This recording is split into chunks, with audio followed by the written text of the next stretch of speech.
weakness, not necessarily true. What? Well, this train bound for glory is going to be carrying gamblers, drunks, and people that misbehave. Is going to be carrying all kinds of people. Amen. So when we sing it, this train don't carry no, yes it does. Thank God. It does.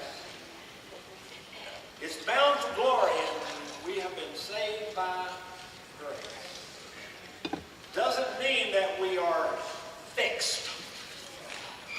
Wouldn't it be great? The moment we're saved, we're fixed. I had a wife that worked on me 50 years and she couldn't fix me. God has worked on me for, almost 70 years, and he's come a long way, but he hasn't fixed me yet either. But there's going to come a day when I climb on board the train. And it's all going to be okay. I love this statement that I read the other day. Many of us spend most of the time denying what most of us know about all of us. We are people with weaknesses. Amen. We all have a weakness. And I thought about this. Almost from the moment we understand that something is a weakness, we begin from that moment trying to cover it up where nobody sees our weaknesses. We might be thought less of, or someone just might make fun of us. And the whispers. They may and may not be about us, but we know they're about us, and they're talking about our weaknesses, whatever our weaknesses are. They may have been talking about something totally different, but in our minds they're talking about whatever our weaknesses are, because you and I have our weaknesses. Another thing that amazes me is I know I have weaknesses, but I don't want you talking about my weaknesses. I've heard more than one this morning go, I just have abundance of weaknesses. You want me to name them for you? Oh, no. Sometimes others can see our weaknesses better than we can see our own weaknesses. Yet our weaknesses can become God's greatest advantage in our lives. When we let God have our weaknesses, he turns them into something great. Often, I know I've thought, maybe you've thought, well, God, if you just do away with my weakness, I could be used by you better. And God basically says, no, it's your weakness that I'm going to use to make it better. Actually, God's strength is more evident in the midst of our weakness.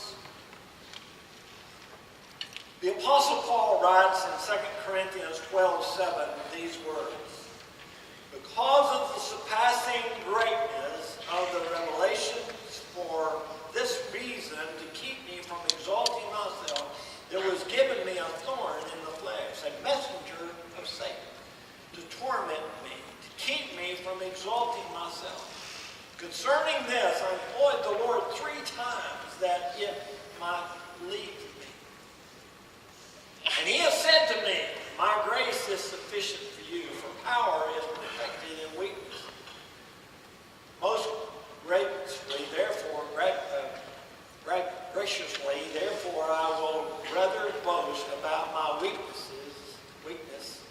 so that the power of Christ may dwell in us. Father, we thank you for this day. And Father, you have reminded me this week of so many weaknesses, so many things that I can't overcome, but you can.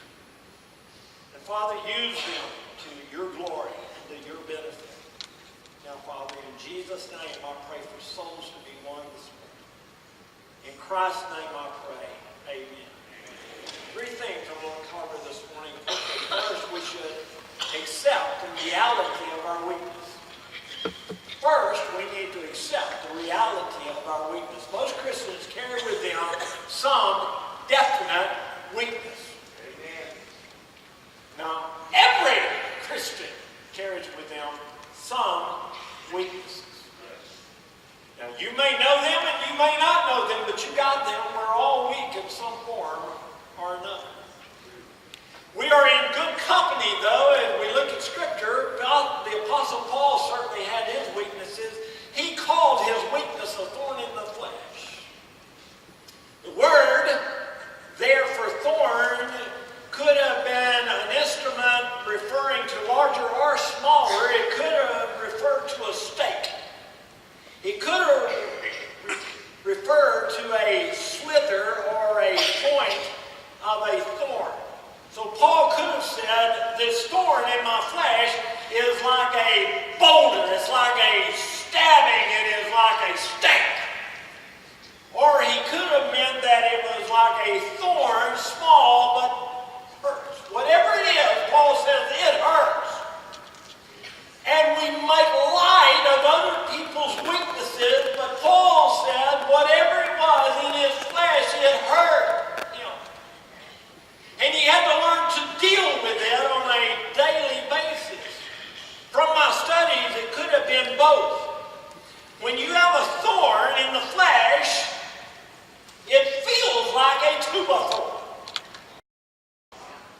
Can I get an amen? Amen? And we want somebody to pull it out. Now hear me, it hurts because it's in, and it hurts when somebody pulls it out. And so we learn to deal with the thorn in the flesh. Leaving it in hurts, pulling it out hurts, yet with most weaknesses we must learn to deal with them. Whatever it was with Paul, it was something that hurt.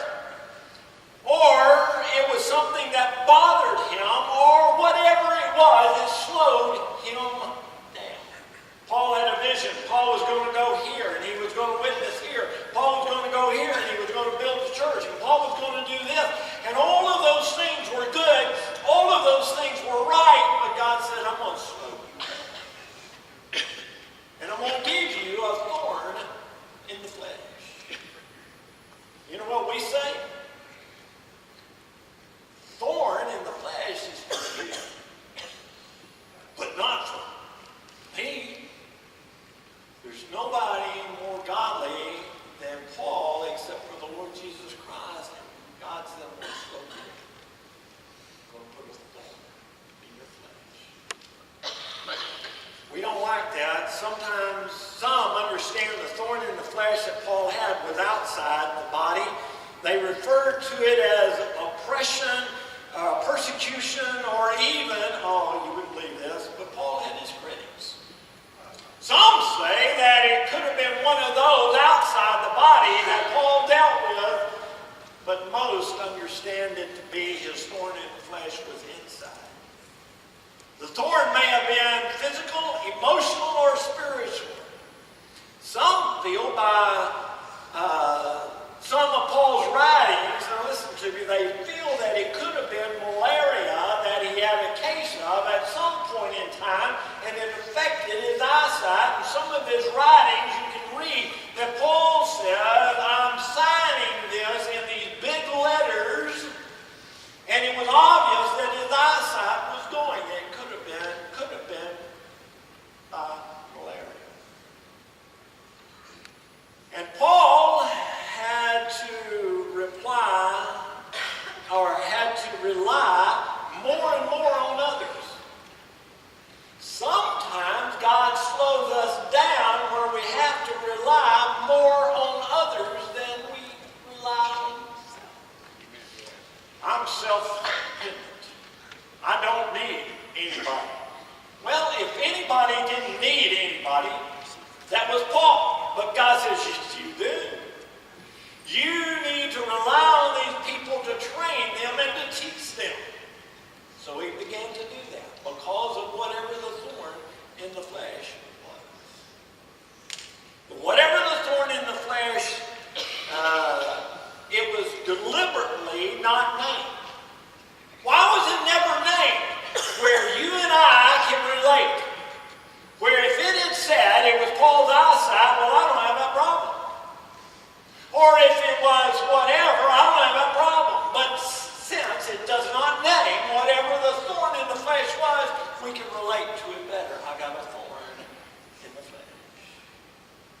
source of the thorn was God. That God gave him the thorn in the flesh. The passive expression, there was given me, actually refers to God permissive will. God permissive will gave Paul a thorn in the flesh. God would never do that. Yes, he will. God will allow something to come over you where God can better use you, even though we say, I'm better off without that. God says, no, I can use you better with whatever it is. The thorn in the flesh. Now, there was given me, actually refers to God's permissive will. But the thorn itself was a messenger of Satan. If you read Job 2, it refers that God and Satan may use the same thing for two different reasons. God uses it for good, Satan uses it for bad. So God gives us something that he wants to use us, and Satan's going to try to use that against us if we let him use it. Man. Satan intended the thorn to hurt Paul. God intended the thorn to bless Paul and to learn from it, to benefit him, and to bring glory to God. Amen. Your thorn in the flesh will either bring glory to Satan or bring glory to God, and it's going to be how you use it. Amen. God wants to use it for good. Thinking about how many thorns God has given to me. He must really love me. But it's for me to glorify him. God intended the thorn to bless Paul. The purpose of the thorn is twice repeated. Listen, the purpose of the thorn is twice repeated. To keep me from becoming exalted on myself, conceited. To keep me from exalting myself. To keep me from becoming conceited. You know what? The world we live in, and you and I, is so easy for us to get there. Let me say, Paul had a little advantage. We don't always know. Hear me. Paul had a little advantage. He knew why God gave him the thorn in the flesh. You and I may not know why God gave us the thorn in the flesh.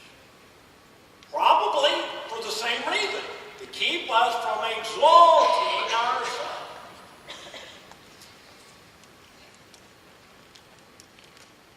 But we can always know that Satan wants to use it for bad. God wants to use it for good. Paul had enjoyed an incredible vision of heaven.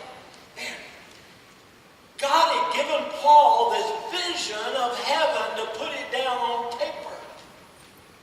And by doing that, Paul knew he was something special. Let me tell you, we are really nothing special because we are flawed. Man, Roger, you're not giving me a big head this morning. No, I didn't intend to, but aren't you glad? Hear me. The glory train carries all believers.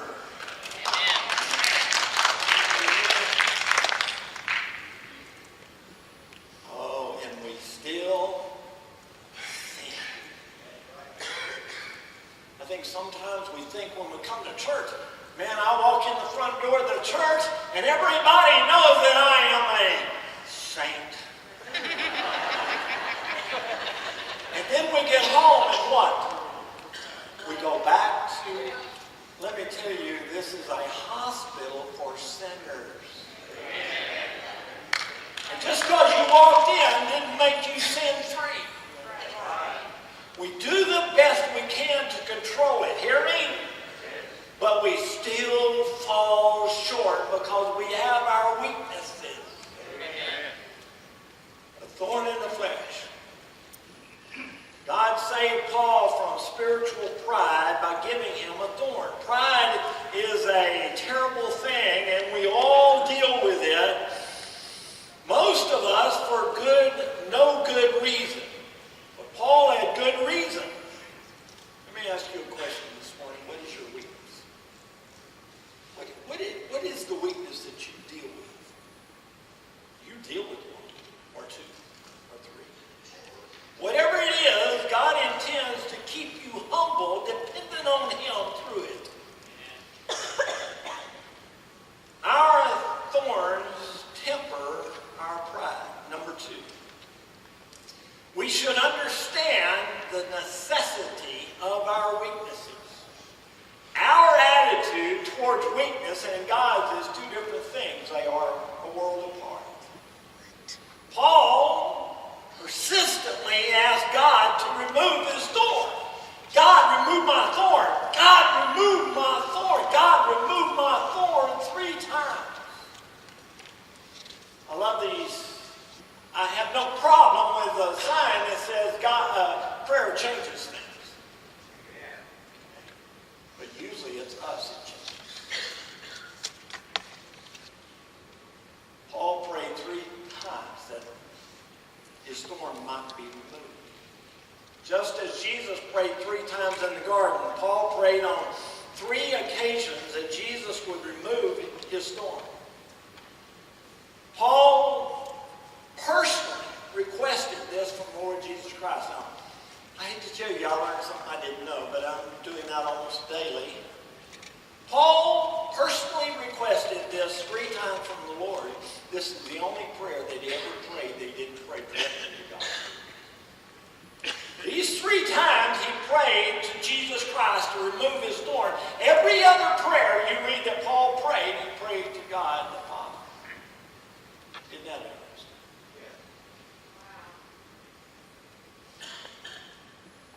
In this instance, he requested the Lord Jesus to deal with the weakness.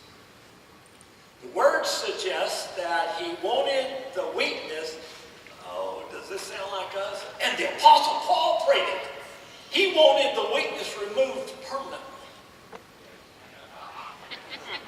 Don't you look at me like it's a surprise to you.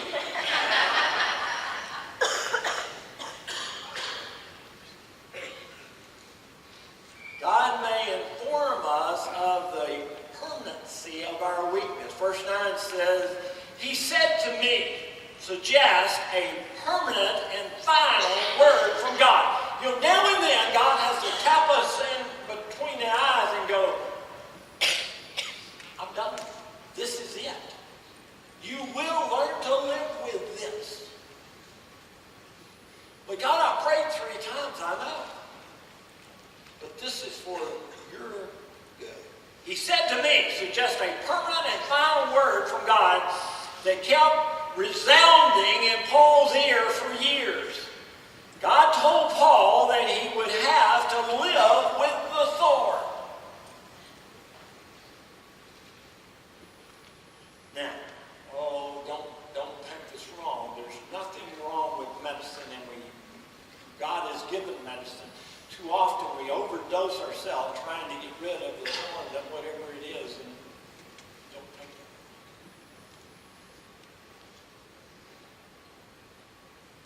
God told Paul that he would have to live with the thorn, but God at the same time may tell us of his abundance in weakness. Paul was given, hear me, don't miss this, I won't be long. God said, I'm not going to take the thorn. I'm going to give you something better. Do you hear me? Amen? Do you hear? Paul said, remove the thorn. God said, I'm not going to remove the thorn, but I'm going to give you something better. Isn't that our God? God gave Paul more grace. Paul was given something better. He asked for relief. God gave Paul more grace. Verse 9, my power is made perfect in weakness. God's strength reaches completeness our weakness. With human strength, when human strength abounds, God's strength is not effectively seen. Where human strength disappears, God's strength shines in abundance. From Abraham through the disciples, the Bible abounds with evidence that God uses weakness rather than strength. Aren't we glad that God uses our weakness and brings out strength? Third, we should boast in the magnificence of our weakness. At the mature level of Christian living, we do not boast about our achievements, but we boast about our weakness. Paul did not present as his credentials for Christianity as leadership or building many churches or the converts or his baptism that he did. He simply boasted about his disabilities. Why? A beautiful thing happened to Paul in the midst of his weaknesses. Oh, hear this, and we'll close in just a moment. Don't miss this. A beautiful thing happened to Paul in the midst of his weaknesses. The power of God spread his tent over him. The power of God spread his tent over him. The idea is when Paul says that when I am weak, then I am strong, that when I am weak, God spreads his grace over us. Amen. When I am weak, God says, I spread my grace over you, and it is sufficient. Amen. Man, you ought to be up jumping pews. Ought to look like a Pentecostal church. Because why? Because in my weakness, when I fall down, God says, I'm going to spread my grace over you. Wow. His grace over me like a tent. God's power cannot cover one who boasts of his own strength, but a great thing happens when we boast about our weakness and his grace. The power of God builds a tabernacle over us and around us, and we learn to live within the walls of the tabernacle. Thank you, Lord. Amen. Our life can reflect the very brightness of his glory, and we become a lighthouse for others. And there we are, a lighthouse for others, because we understand our weakness and we fall, and God says, here is my grace and his grace. And so therefore I can get up and I can move on and I can have faith, because I know that when I fall, because of my weakness, he's going to cover me. If anyone doubts this, let that person look at the Lord Jesus Christ. When he was at his weakest on the cross, he was at his strongest in redemption and salvation.